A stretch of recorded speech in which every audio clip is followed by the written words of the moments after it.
રાજકોટ જિલ્લાના ઉપલેટામાં હાલ તમામ વોર્ડમાં ભૂગર્ભ ગટર અને નળ સે જળ યોજનાઓને લઈને કામ ચાલુ છે. આ કામથી દરેક વિસ્તારમાં પાઇપલાઇન નાખવા માટે ખાડા ખોદવાની કાર્યવાહી ચાલી રહી છે.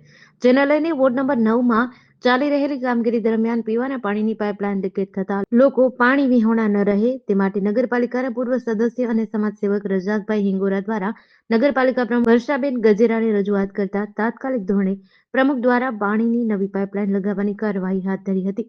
જેને લઈને સ્થાનિક રહેવાસીઓએ રઝાકભાઈ હિંગોરા અને નગરપાલિકા પ્રમુખ વર્ષાબેન ગજેરાનો આભાર વ્યક્ત કર્યો હતો.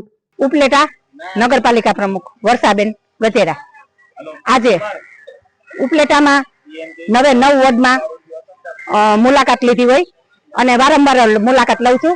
આજે 9મા વોર્ડમાં ભૂગર્ભનું કામ, નલ સે જલનું કામ ચાલે છે, તો ત્યાં મેં મુલાકાત આજે લીધી છે.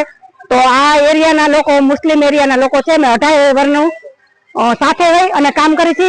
સાથે રહીને નાના મોટા પ્રસંગ બધા સાથે રહીને ઉજવી છે, હળી મળીને રહી છીએ અમે. તો આજે જે ઉપલેટામાં મુસ્લિમ એરિયામાં 9મા વોર્ડમાં ભૂગર્ભનું કામ ચાલી રહ્યું છે, ત્યારે પાણીની લાઈન ડેમેજ થતા બાવલાભાઈનો મને ફોન આવ્યો કે બેન પાણીની લાઈન અમારે ડેમેજ થઈ છે. તો મેં કીધું હાલો તાત્કાલિક કરાવી દઈ અને આપણે કોન્ટ્રાક્ટરને જાણ કરી ભૂગર્ભના કે ભાઈ ચિંતનભાઈ તમારે આ પાણીની લાઈન છે તો બેનો શું કરશે પાણી વગર, અને કોલોની બાજુમાં જ છે તો ચાચા ઘર છે. તો ચિંતનભાઈએ તાત્કાલિક નવી પાઇપલાઇન એના ખર્ચે નવી પાઇપલાઇન પાણીની નાખી અને લોકોના સુખાકારી માટે ઉત્તમમાં ઉત્તમ આજે કામ કરેલ છે.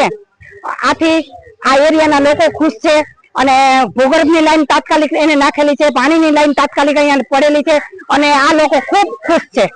જીડીસી ન્યૂઝ સાથે વિપુલ ધામેચા, ધોરાજી.